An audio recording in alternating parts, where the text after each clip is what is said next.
Hi guys.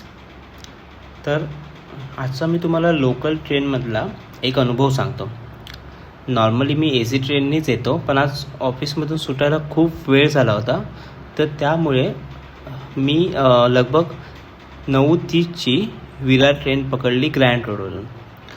मी 4 डब्यामध्ये बसलो होतो. त्या डब्यामध्ये एक मॅरिड कपल बसलेलं होतं.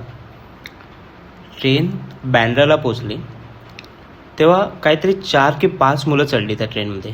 दिसायला पूर्णपणे छपरीच होती.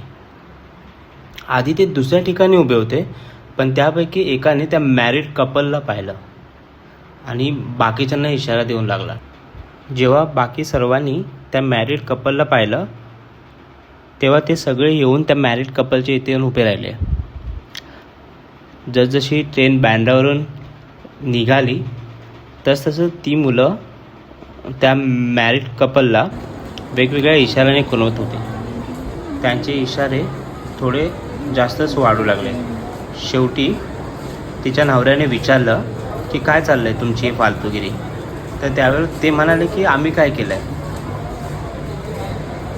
नंतर त्यांच्यात थोडा वादावाद झालाच, पण जसंबसं करून त्याच्या बायकोने त्याला शांत केलं. थोड्या वेळापुरती ती खुनवाखुनवी थोडा वेळ थांबली होती, पण जसं बोरिवली येत होतं तसं त्यांचं पुन्हा तेच सुरू झालं. मग काय, विरारच्या पब्लिकनी त्यांना पाहिलं 5 जणांना. मग असलं जे मारलं की काय मी सांगू पण नाही शकत. पण त्यापैकी एकाने विचारलं की तुम्ही कुठले आहात, तर ते बोलले की आम्ही सगळे नालासोपाऱ्याचे आहोत. तर माझी सगळ्यांना एकच विनंती आहे, संध्याकाळी 6 नंतर कपल्सनी पुरुषांच्या डब्यात प्रवास करू नये. कारण का आजची परिस्थिती अशी झाली आहे की कोणाचा हात चुकून लागला तरी लोकांना वाटतं जाणून बुजून केलं आहे.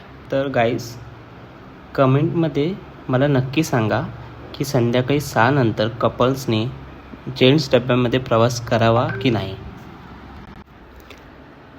प्लीज माझ्या चॅनलला लाईक, शेअर अँड सबस्क्राईब करा.